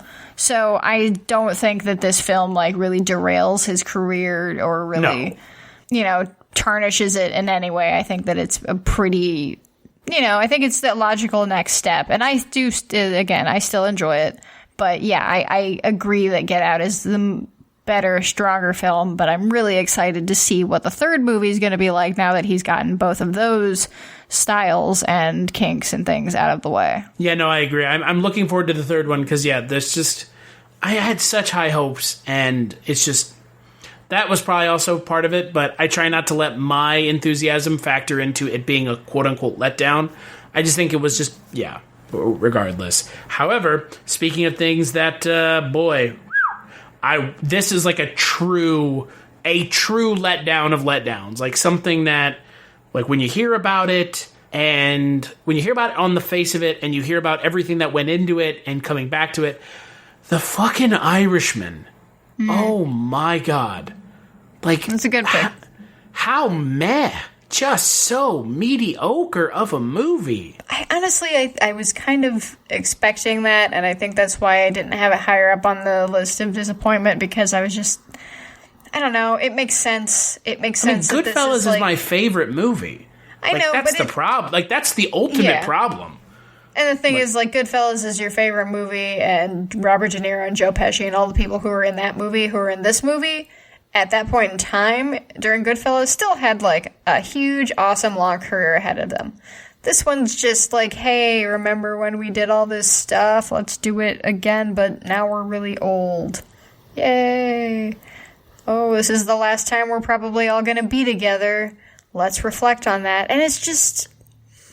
That's, I don't know, it's a little self-aggrandizing, I think, for Scorsese doing basically Scorsese's greatest hits. I mean, even the music wasn't, as on point as it usually is. It was sure, there's Rolling Stones in there, but it's nothing that I haven't, it doesn't particularly hit well, or... It's not Layla in Goodfellas. Right. It's not Devo covering really the Stones in Casino. It's not any of that. And this is the thing about Scorsese. This year, and I know you followed this somewhat, Scorsese got himself in trouble by saying, Marvel movies, less than cinema, theme park rides. And it's like, dude, first off, that's fine. You're entitled to your opinion. We're not going to have a conversation about whether or not he's right or wrong. Mm-hmm. But don't just come out and make the same shit you've made before. because you're invalidating your own argument. You have invalidated everything by saying that what they're doing is just rote and cookie cutter, and then you come and make a film that is two movies that are better than this movie mashed up into one, and it's not that good. Mm-hmm. And you spent a whole bunch of fucking money on it. Oh, well, good on Netflix. Yeah, well, Netflix survives in debt finance, so... Yeah, well, and they will continue to survive in debt finance forever. Until the bubble bursts, but... I don't think the bubble's good. If the bubble bursts, I don't think Netflix is going to be the ones that go down. It's fair. Even in the Depression, people still went to the movies. Yeah. I think it's going to be Peacock TV or any of those other bullshit ones that are coming out of the woodwork. Yeah, whatever the fuck. And the other thing about The Irishman that's disappointing is they drug Pesci out of retirement. Yeah. And this is what we get? I mean, like, Pesci in, Oh, hey, but people will say that that's, like, his best performance ever and how reserved it is. And da-da-da-da. I'm like, he's bored, man. He's bored and old. But he's the best part of the movie. Yeah, I would agree with that. It's either him or Pacino. Yeah, I was going to say, I don't know, actually. I think Pacino It's not De Niro, because De Niro is just phoning it in. Yeah. And he with all... I mean, they all with the de-aging, but him especially. What... Me, Robert where he's De Niro, still moving around like a 70-year-old man. Yeah, but you got to do the face. You got to do the De Niro face, where he's squinting all the time, and he's just a curmudgeon, and we get it. That's you now. You are your characters that you play in movies. But God, what a fucking mess. And I know it made a lot of people's lists, and it's gonna get nominated, and. It didn't win anything at the Golden Globes, which I think everyone was surprised by, but at the same time, not really surprised. So that's fine. And again, the Golden Globes are the dumbest awards of the movie season because they have drama awards. And then musical/comedy. Yeah, it's weird. It's just bizarre. But yeah, The Irishman, yeah. I mean, I know a lot of people that really liked it, and I should have been right there with them, but yeah, nope. And it has nothing to do with the fact that the movie's 3.5 hours long, because I watched that fucking thing in one sitting. With that. Yeah, for me, it's too long for no reason. Well, yeah, no, I will agree with you that it is too long, but the length of the film doesn't factor into my disappointment. Yeah, that's fair. There's much more things to be in my mind. There's much more things to be. Well, and I mean, it's not like Scorsese's known for making short movies either. That's pretty. Yeah, I mean, it's not 3.5 hours is long, but it's not so unbearably long. Yeah, I mean, Silence was 3.5 hours, so right. And my little addendum to this list would be Midsommar, which I didn't give a shit about anyways, was pretty much just as bad as I thought it was going to be. Midsommar was going to be on there because I was looking forward to it because I do like Hereditary, which I know we disagree with. We sure do. Disagree on. But yeah, no, I was pretty let down by Midsommar because every folksy weirdo horror movie is the same. It's the fucking Wicker Man. I mean, that's what it is. It's the Wicker Man, and we all know that, and that's what... Is there any way to tell, like, weirdos in a countryside story without it just becoming the Wicker Man? And I mean, I'm sure there is, and it would require more than the first fucking thought you had about... I mean, the thing is, it's like all of these movies are the same thing because it's everybody's first thought about weird folk stuff. But if people took the time... And I know that, Ari Aster does take the time to, like, do more research into his films than the average director does. I don't think he puts in as much research as Robert Eggers does, who is the other, golden child of elevated horror. But, I don't know. I always want to see more of, like, the actual folk people instead of the people who are, like, ruining it for everyone. Like the Ugly Americans and all of those movies. I hate that we have to follow them around instead of the people that are actually involved in the cult or community or whatever you want to call it. But, I mean, the first 5 minutes of this movie are really fucking... creepy. They really unsettled me. And they're, it's set in this dark, wintry scape, and then the rest of the movie is obviously set in this bright, sunny field, which is pretty. And I did appreciate the sort of psychedelic effects that they do. I did, after they basically drink the mushroom tea, and how everything in the background is sort of always... That's your cue, is to know if somebody's high or not, if things are moving around on the screen. And I did like that. I thought that was fun.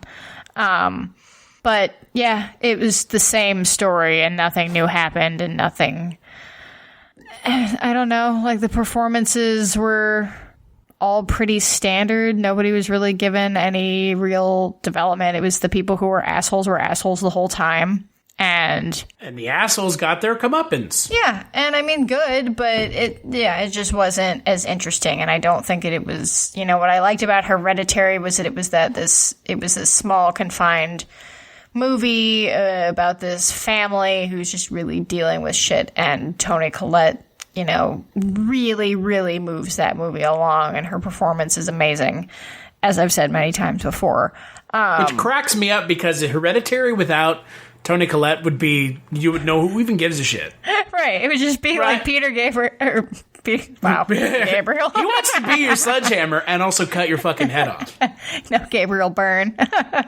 And what's his name from, I want to say Perks of Being a Wallflower because that's what I know him from. But just sitting in a dining room, who looks not like talking Michael Cera but isn't Michael Cera. No, yeah. Swarthy Michael Cera. Yeah. Yeah, it would just be them sitting in a dining room, not talking to each other. That would be it. But I like that. But, I am more of a Robert Eggers fan than a Ari Aster fan. Although I guess I can't necessarily say that since I haven't seen The Lighthouse yet. So, but I like The Vivitch.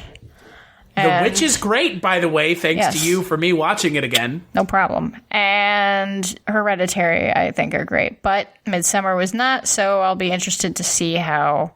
but again, we are in a kind of all of these new directors are kind of all they all had their sophomore movies in 2019. 2 out of 3 I haven't really enjoyed, so we'll see what The Lighthouse brings.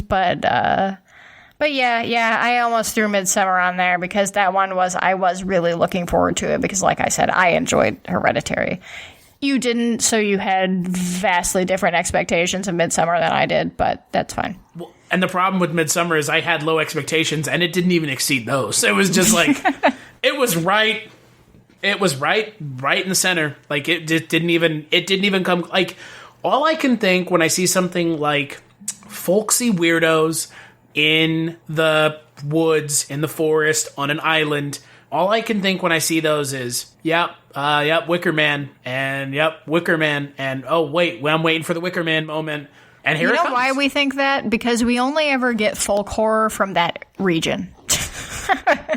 You know what's a really fucking good folk horror movie? The Ritual. That came out in, I think, 2018. It was a Netflix movie, and it is sort of in that still, white people folklore area, but it's more, I think it's actually I'm not sure. It's set in a dark, snowy forest, and that's a great movie. The Witch is a great movie. Rafe Spall in The Ritual is amazing. Yeah. Like, that movie is so good. Like, talk about a movie about grief. Like, yeah. That's a fantastic movie. If you haven't watched that, definitely check that out. But Jess, there am no drugs in that movie. Right. Well, hey, you know what? Magic mushrooms are everybody's friend, Chris. Yeah, I know. But there am no flower crown in Midsommar. Like, yes, it's just like nobody can be the May Queen. Oh, shush! What? You know what, Ari Aster? Let's make a folk horror movie from about some Eastern folk horror movies. Fucking has to be British scary. Isles. I guess we already had the Asian American cinema boom in the late '90s, early 2000s. But let's redo that. Let's do that in a Robert Eggers kind of situation, like style. Let's get some more. I would like to see that. I would like to see good folk horror because I think that it can be done in a non-Wicker Man way if you try to expand outside of that kind of community. I mean, it's always the same thing. Just go outside of that. There's plenty of fucking folklore for you to delve into. Let's see some Irish stuff with some banshees and stuff like that would be great. But no. We have to watch somebody basically get burned alive again. Again. But this time they're sewn inside of a bear. Cool. Yes. Because we are not creative. And and here's the thing. It's like a sounding chamber because Midsommar came out and what did Jordan Peele say? It's the most disgusting controversy. Yeah. It's like, dude, oh, fuck off. Like, is it? Why? Because there's that weird sex scene in it? Oh, no. Wow, weird. Have you ever seen Antichrist? Because I have. Yeah. That fucking movie. Holy shit. Or even The House That Jack Built. Like, good God, that movie's fucked up. Yeah, I haven't watched that because I don't like Lars von Trier. I don't either, but The House That Jack Built's actually really good. That's a whole nother podcast. Lars von Trier month. Let's kill ourselves. Man. Time to Try die, on seeing everyone. if we're alive at the end. Yeah. Oh my God. Melancholy alone. Good. Ooh. Or just Antichrist, Willem Dafoe cutting his dick off. Just fucking cool, everybody. So on to, before we talk about our favorite thing that we watched in 2019, you read, I read, picture books mainly. Yeah. Thanks. Thanks. What was the best thing you read in 2019? Yeah, I do read. I don't read as much as I used to, which is sort of why I kind of wanted to do this little superlative as, more incentive. I'm always trying to read more every year. That's always a goal. And this year I got into reading more like graphic novels and manga than I have in previous years, particularly in the manga arena. It's not something that I am well versed in, and the thing about me and manga and anime is that there is so much manga and anime, because that animation world is a whole other fucking animal of creation. But there's a lot of bad shit, and it's hard to sift through all of it. So I was getting good recommendations, and basically I have two things, because one is a graphic novel and one is manga. One, I read the first volume, like the big first tome of Neil Gaiman's Sandman, which obviously really super late to the party, but it's awesome. I'm a pretty big fan of Neil Gaiman's writing. I've not read everything he's written, but I've read American Gods, I've read Good Omens, I've read now Sandman. I think I read a short story collection, and overall, I'm a pretty big fan. I enjoy his dark fantasy. I am a fantasy fan, but more in the Gaiman sort of way, less in the Lord of the Rings kind of way. But yeah, I mean, for me, part of the reason that I read Sandman, it was a recommendation, and I have a story that I'm working on that I would like to be sort of in a graphic novel format eventually.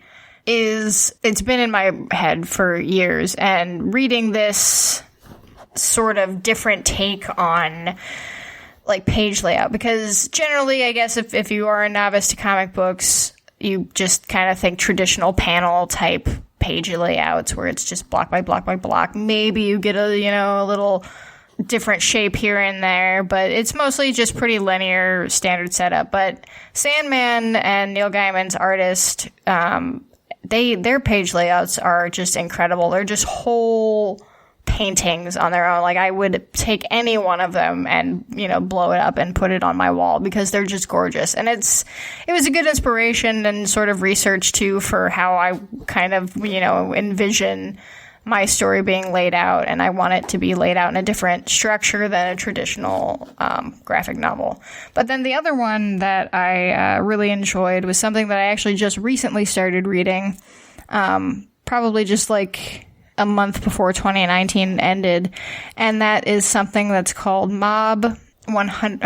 What is it? Mob 100 Psycho or Mob Psycho 100? But it's an ongoing manga about this boy who has superhuman powers, but he chooses not to use them because he wants to be normal in life and just sort of get on in his life in the standard way and without hurting people or using things to his advantage. And he's also just a really sort of blank-faced character, and that's kind of an ongoing joke throughout, which I entirely relate to.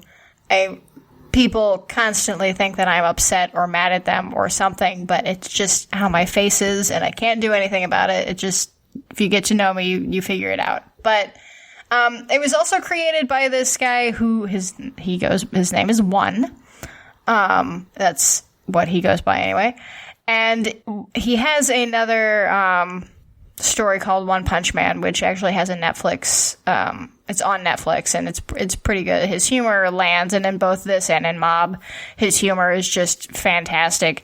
But what I most admire about him, and how I came across him, well, I was recommended him because he is a manga artist who, for all intents and purposes, can't really draw all that well. Like, his technical drawing skills are very lacking.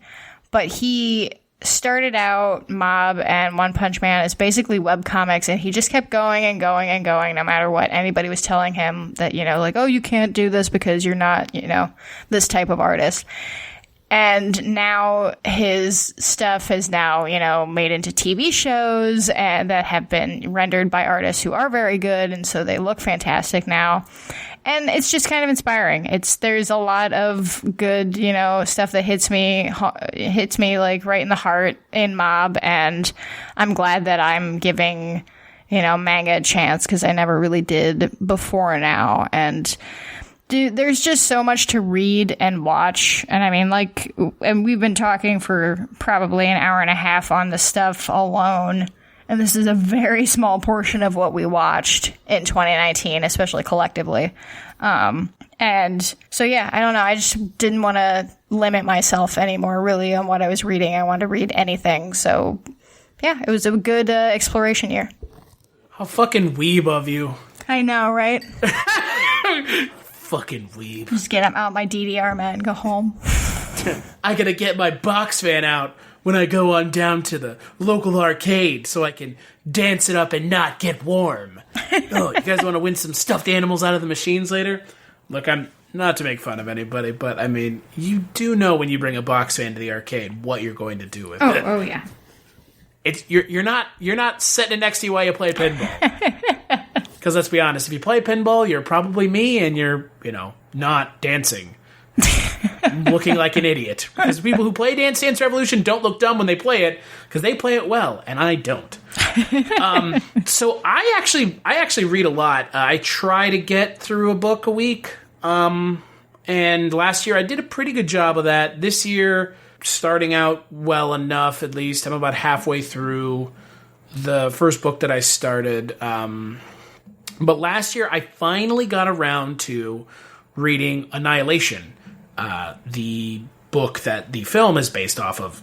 Not really, but in name, and there's some setup that's similar, but I finally got around to reading it, and I've just been kind of putting it off. It had been in my Audible library for 2 or 3 years, and it's great. It's better than the movie.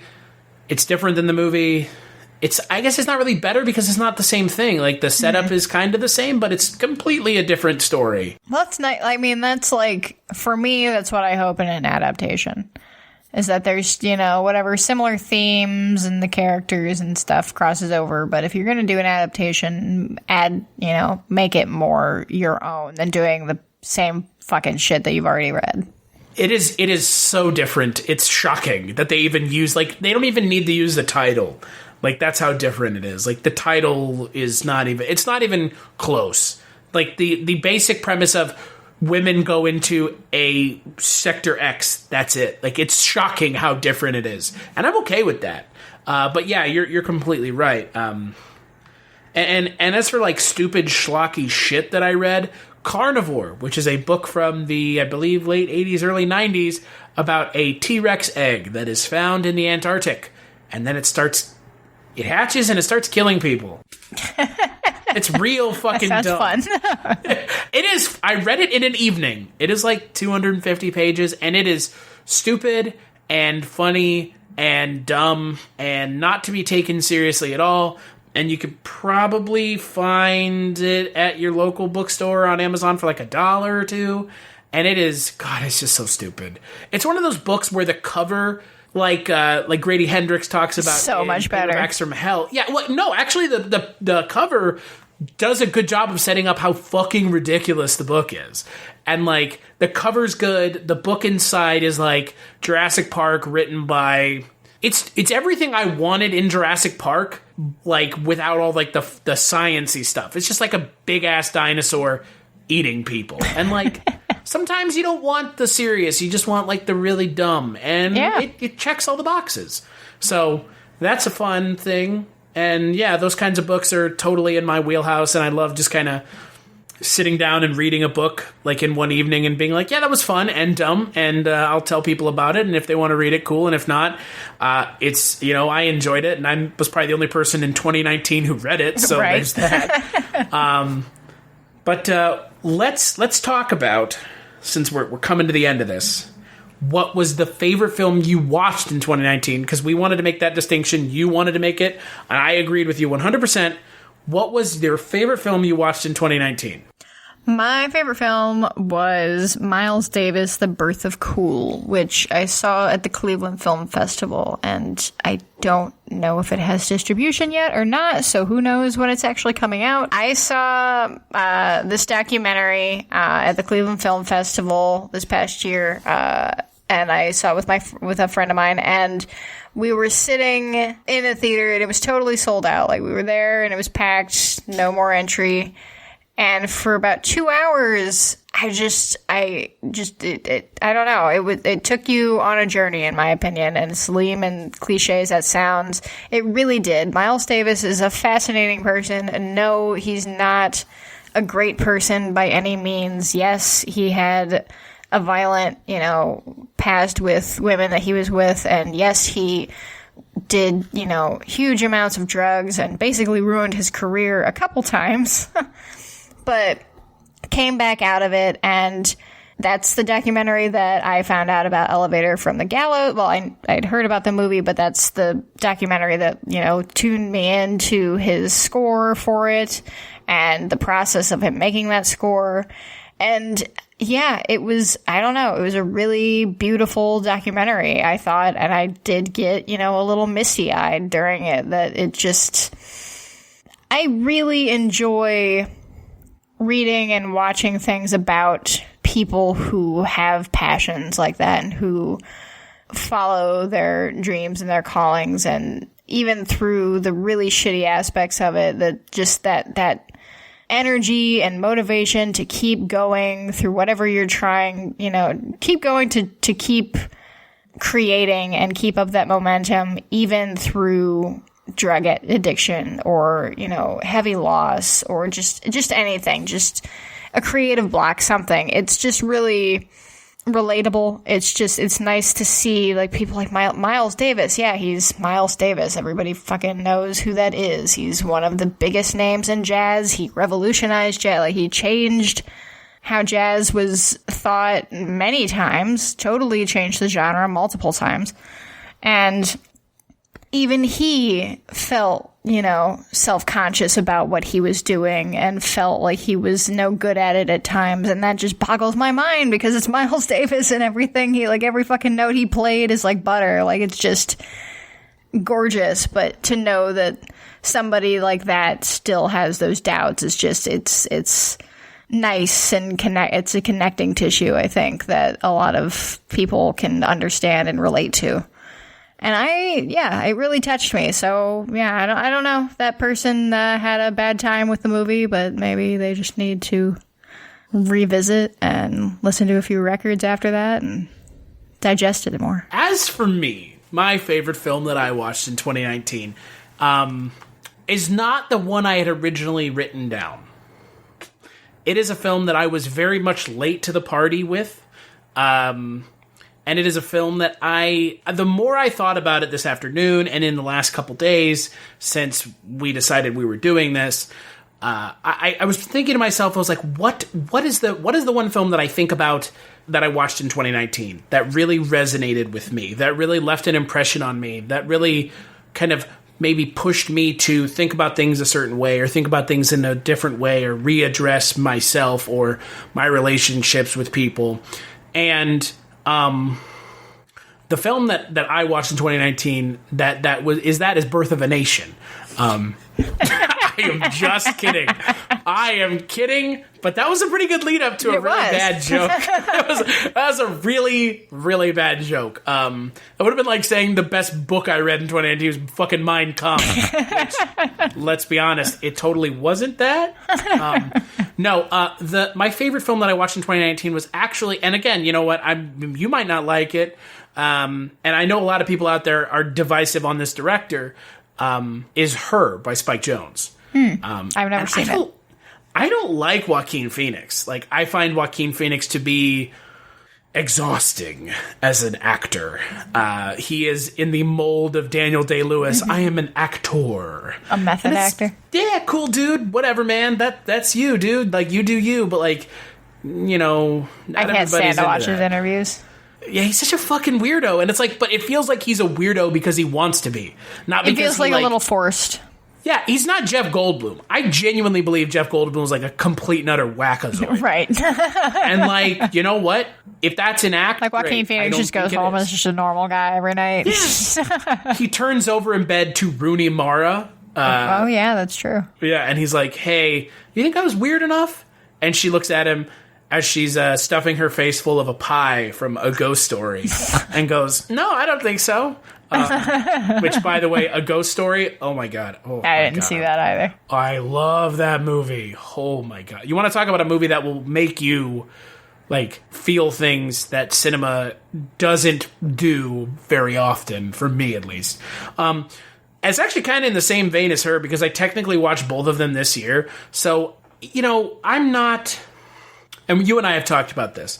I am not a person who is one of those quote-unquote guys who is not willing to talk about his feelings or emotions, or isn't, like, emotionally available for other people, and or isn't willing to talk with other people about their emotions and, like, be emotionally open with people. Right. And I think that that's something that really gets lost in today's culture, and I'm glad that we, as a society, and men as a gender, are moving into a realm of being more accepting about when a guy needs to talk about his feelings, or when a guy, you don't even need to. You should just be able to. Like, there should be no fucking stigmatism if you want to be talking about how you feel about things. You shouldn't press it down and press it down. Our fathers and grandfathers did that enough, either by choice or by necessity, and we don't need to do that anymore. And you know, with a movie like Her, where it is a story about a guy who keeps pushing it down and pushing it down and pushing down his feelings about what happened with the failure between him and his ex-wife, with their relationship, you know, it's a story that really resonates with me, because there was a time where I was like that. And, you know, you watch a film about a guy who's connecting with technology. He's connecting with his phone and the AI, and then the AI takes him on this journey of kind of self-discovery of things that are already there, and who he is, and who he can be, and who he wants to be, and who he may, you know, very well be. And then the AI finds in herself as well who she is, and goes on and leaves him.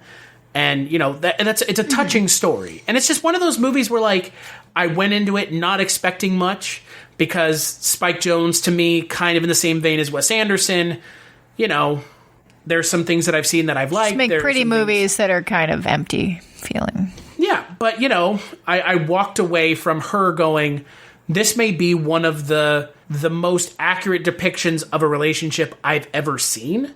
And it's between a man and his phone. And I know that that's like, I know that that is really taking it at like a really like narrow look at it. Like, right. You know, for all intents and purposes, that's what the story is, though. It's yeah, but it's so much more than that. And I don't want to talk it up too much, because I know I'm going to disappoint someone if they go and watch it and they go, this is not what you said. But honestly, it is one of those films where, when I was done watching it, I was excited to talk about it, because I felt like I had a lot to say.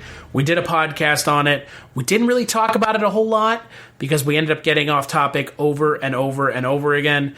But yeah, it really resonated with me. And at the end of the film, when you go on this journey with these two characters, it's really a story that resonated with me. And I mean, I think that personally, if the best film that you watch in a year is the film that resonates with you the most, then the film has done its job. And Her is right there with A Ghost Story. And A Ghost Story, honestly, I've talked too much about Her to give A Ghost Story enough time to breathe. And A Ghost Story is just, if Her is about finding yourself in a relationship, A Ghost Story is about finding the way to let go. Mm-hmm. And it is, it's tragically moving in a way that film normally isn't. And it's minimalist. It's, A Ghost Story is a film, just, I don't need to try to explain it. Go and watch it. It's I'll have to check both out. Yeah. They're a good double feature if you really want to like get kicked in the feels twice hard. Shit, a whole day of crying. Yeah, just like I'll top it off with Elephant Man. The next movie? Oh god, wow, yeah. Oh boy. So that's it for us. Is there anything we missed? Anything we skipped? Anything you want to add? I don't think so. I think this puts 2019 officially to bed. Puts it down. We locked it in the cage. We put the gun to its head and said good night. Yep. Boy, what a year 2019 was, right? It sure was a year.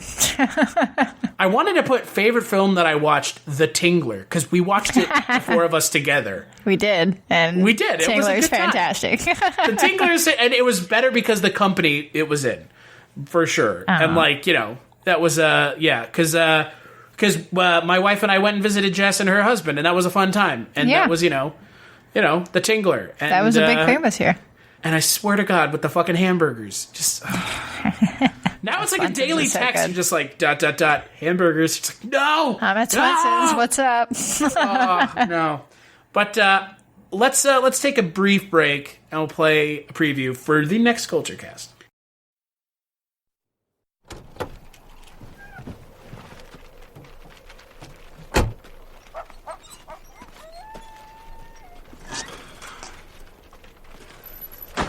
Hi.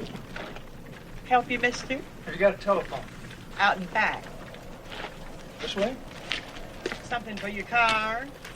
Well, you can, put what ethyl you can get in the tank. All righty.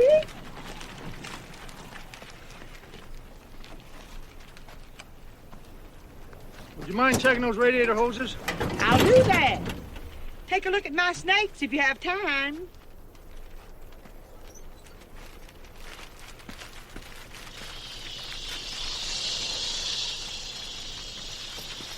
Weird place for a telephone booth.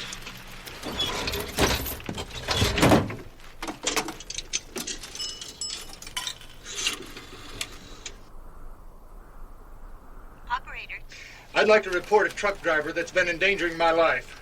in that case, I'll have to give you the police, sir. Right, well, give me the police. Sir, which department do you want?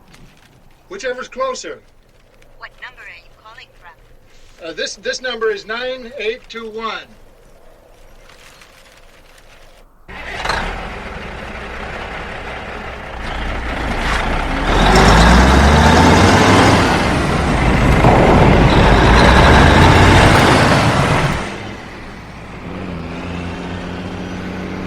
What's your name, sir? David Mann. How do you spell that, please? M-A-N-N. That's 2 N's. I'd like to report a truck driver that's been endangering my life. Name again? David Mann. So in the next Culture Cast, we are going to be talking about Duel, not Dunal. We're going to be talking about Duel, which is Steven Spielberg's first film, quote unquote. 1971. It's a movie. We'll get more into it when we do that podcast. Until then, where can people find you, Jess? You can find me on Twitter at WriterJessByard, and you can also find me if you're interested in weird collages and visual art for however long I managed to keep this up. You can follow me on Instagram as well at, I believe it's Practiced Amateur. The link is in my Twitter bio, so you can find it there. And you can also find me on our podcast, Chris, The One Season Show, which we are right in the middle of season 2, so plenty of time to catch up. I was to say, I am not going to let you stop making art. If you're like, stop posting, I'll be like, Jess, why aren't you posting art? Art, that's what friends are for. We're supposed to motivate each other. Exactly. If I fell off the face of the earth with the podcast, I would hope you'd be like, Chris, yeah, I'd be like, hey, what the fuck? What the fuck, dude? Like, what are you doing? As for myself, you can follow me on Twitter at casualty_Chris. I'm not giving that one up. That's mine now, so fucking deal with it. What else? podcast, culturecast.com, Patreon, give money, please. We like if you do, cool. If not, okay. Yeah. Yeah, I think there will be more Patreon exclusives this year. I see think that so, happening. yeah. As opposed to like one or two. Big thanks to all the Patreon supporters. You guys are great. There's a couple of you. And you know what? One is more than enough. I'm not saying that to just... Okay, that came out wrong. Never mind. We are grateful for one, is what you meant, Yeah, I think. we are grateful for one. We would be very much more grateful if more of you joined in, but even to have one person is pretty astounding. If you give me your hard-earned money, thank you from the bottom of my cold, dark heart. Chronicles from the Crypt is a podcast I do about Tales from the Crypt. Dreams for Sale is a podcast I do about Twilight Zone. And the Barney Miller unnamed podcast. I don't know if it has a name. I haven't recorded a podcast episode for it yet. So when it has a name, I'll tell you. But until then, it's a Barney Miller podcast coming soon. And yeah, it's 2019. What a year. That's all I can say, really. What a year. And you know I'm what? looking The forward Oscars to more can go fuck podcasting in themselves. 2020. Yeah, They me sure too. can. I really am. And yeah, Oscars go fuck themselves. And we'll catch you on the next episode.